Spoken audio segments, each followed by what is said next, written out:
And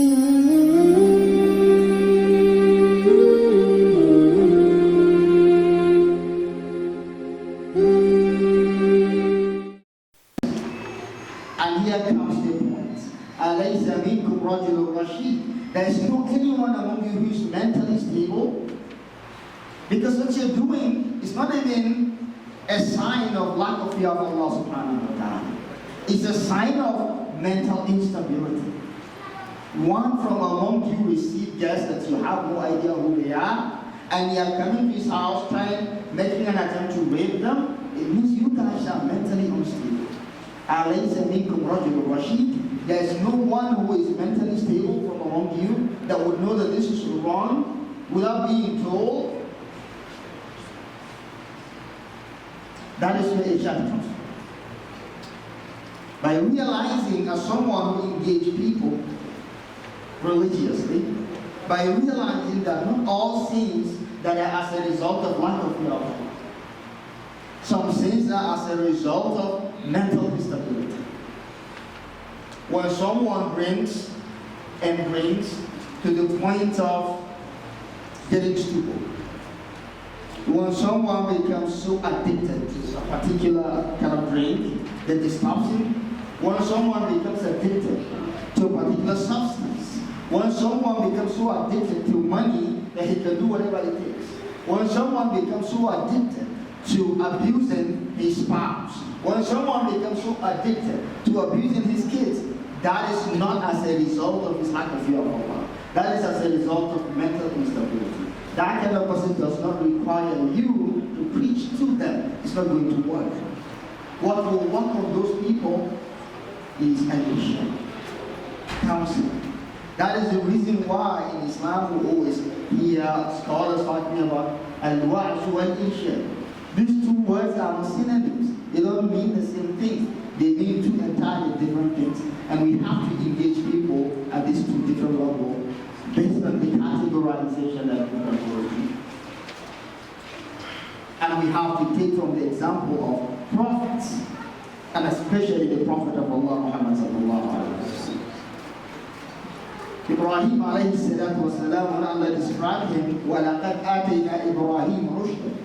We have really made Ibrahim mentally stable in Surah Al-Anbiya, right?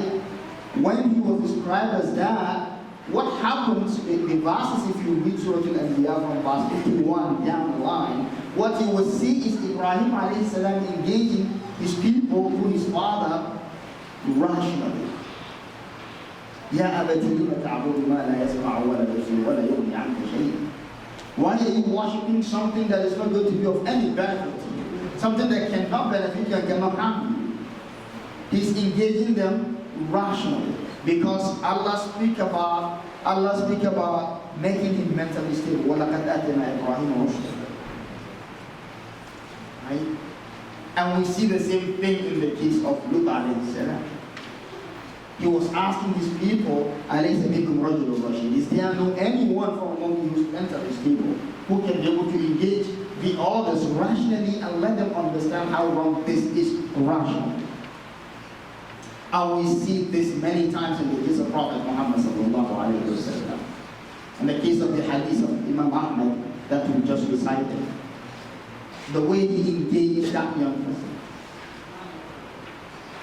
Do you want it? For your mom, he said, "O Prophet of Allah, give me permission to commit zina." Which means this person, at that particular point in time, was suffering from hormonal imbalances that made him mentally unstable at that particular point in time. He was a young person, right? It's not like he wasn't conscious of Allah. But because of his age, or probably the kind of lifestyle that he had at the time, he had those hormonal imbalances that caused him mental instability. And that was the reason why he could have the courage to come among everyone, Sahaba, everyone was there. And he was aware of the verse saying, وَلَا تَقْرَبُوا الزِّنَا إِنَّهُ كَانَ فَاحِشًا. He knows that. And Sahaba were there. He wasn't even ashamed of anyone. And he came up to Prophet directly asking him, "Can you now come and ask your Imam, forbid me to commit zina?" That would be very difficult. You'd be ashamed, right? But he wasn't, because of that mental instability at that particular point in time. And he was like, oh, Prophet, permit me to commit zina. And all the people there didn't understand what was going on. They were like, this person is not ashamed, is not fearing Allah and all of that. And the Prophet was like, no, that's not what's going on here. We have a different case than the one you're used to. All we need to do here is not to preach to him to fear Allah. If he doesn't fear Allah, he won't even come here. The fact that he comes here asking for permission means that this person is God conscious. What he did is something entirely different.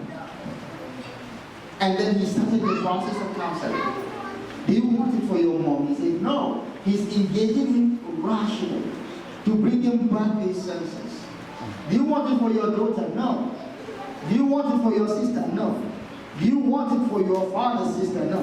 Do you want it for your mother's sister? He said, no. He said, no, one wants it for those people as well.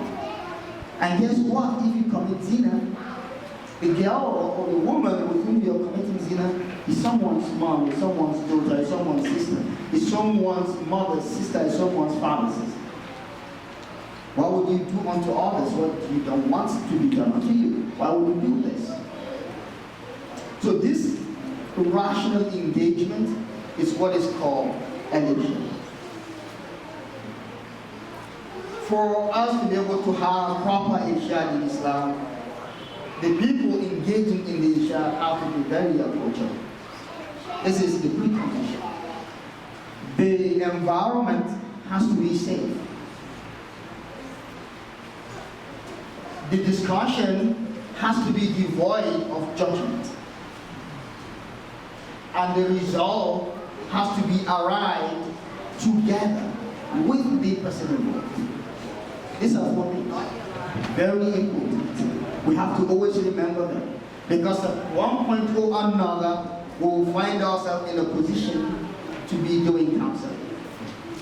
We are fathers, we are brothers, we are colleagues in the offices, we are friends to some people, and all of these people, from one time to another, might need our services of counseling as long as we are in those positions. Therefore, the work of counseling is not the work of an imam alone. It's the work of all of us. So as a way of repeating those things I mentioned, so we remember them. The first one, the person giving counseling has to be approachable. So you have to make yourself accessible. Let's go back to the case of the Sahabi that asked for permission to commit zina. Compare the position of Prophet Muhammad sallallahu alaihi wasallam and the people around him. The people around him were not approachable, but the Prophet sallallahu alaihi wasallam was, because they wanted to beat him up. But the Prophet said, "No, udnu minni, come closer to me." You have to be approachable. The person has to know that he can actually talk to you about this. And we can also remember the case of the Arabi, the Bedouin Arab, who came to Medina and entered the mosque of Prophet sallallahu alaihi wasallam, and he felt pressed, and he just found one corner and eased himself there, inside the mosque. And the Sahaba rose up and wanted to beat him up. And the Prophet sallallahu alaihi wasallam stopped them and said, "No, you don't beat him up. All you need to do is just get a bucket of water and pour it on the urine. Period." And they did that. What was the result? The Bedouin came on to Prophet sallallahu alaihi wasallam and said, "Allahumma arhamni warham Muhammadan wa la tarham ma'ana ahadan." Oh Allah, forgive me or have mercy over me and over the Prophet, and don't have mercy over anyone here, anyone around, only me and the Prophet sallallahu alaihi wasallam. He was so happy with the approach of a Prophet sallallahu alaihi wasallam. And then the Prophet answered him, he said, "Laqad hajjazta wasi'an." Allah is so wide, His mercy is so wide open, and you are trying to restrict Allah. You can't restrict Allah that much. That is approachability. That's the first precondition. The second condition is what? The environment has to be safe. Once someone is coming over to you for counseling, he has to know that his information is going to remain intact. He is not going to be exposed. And the surprising thing is, if you read this particular hadith that I've been talking about from the beginning of this book, this hadith of Imam Ahmad, you would see جاء شاب إلى رسول الله صلى الله عليه وسلم. A young person came unto the Prophet. Do you think the Sahaba don't know this name? But why are they referring to him as a young person? Most of the riwayat, if you really want to know the name of the person, you have to dig deep into the books of hadith before you can get to the name of that person. You have to really do a very hard work that not everyone would want to do. You have to want to be an alim of hadith for you to dig deep and get the name of that person. Because all the rewards, all the narrators will just say, جاء شاب إلى رسول الله صلى الله عليه وسلم. A young person came on to the Prophet. They don't know him? Of course they do. They don't know his name? Of course they do. But why are they referring to him as that? Because this is a subject matter of counseling that requires secrecy, privacy, not divulging the information, especially the personal information of others. All you want to get from there is the lesson, not the details of the lesson. That is why the hadith is narrated this way. So the place, the space has to be safe, where a person can be able to put his information out there and his information will not leak. And we have to provide that for us to be able to do counseling in Islam. Because for the most part, people will come over to you for counseling, talking about their spouses, talking about the transgressions of our kids, talking about the transgressions of their parents, talking about all those things. If they know that tomorrow you are going to come and climb the pulpit and talk about that and give the example that would lead into people knowing that they are the subject matter, they will not come to you. Why should they? Why? Because what is needed is that secrecy, that the privacy. You have to make sure that their information is safe with you. And that is the environment that the Prophet ﷺ provided for the Sahaba who came to him looking for counsel. Number 3 is lack of judgment. You can't just be, someone comes over to you for counseling and you're telling him, this is your work, this is your deed, is the deed of the people of hellfire. You will end up in the hellfire. What you're doing, Allah doesn't love this. Allah hates what you're doing. You are a very bad character. Bad people are the ones doing this. You don't do this. You don't do this. Because the person coming for counseling is a God-fearing person.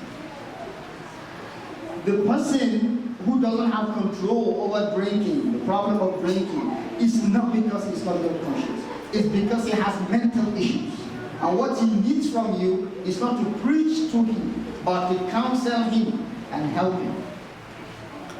But by the time you start telling him that Allah says, إِنَّمَا الْخَمْرُ وَالْمَيْسِرُ وَالْأَنْصَابُ وَالْأَزْلَامُ رِجْسٌ مِنْ عَمَلِ الشَّيْطَانِ فَاجْتَنِبُوهُ لَعَلَّكُمْ. No, you are sending him away. And when he goes away, he's going to go back and continue doing what he was doing. Non-judgmental. You can't judge any person who comes to you for counseling. And counseling is part of what we have to do as Muslims.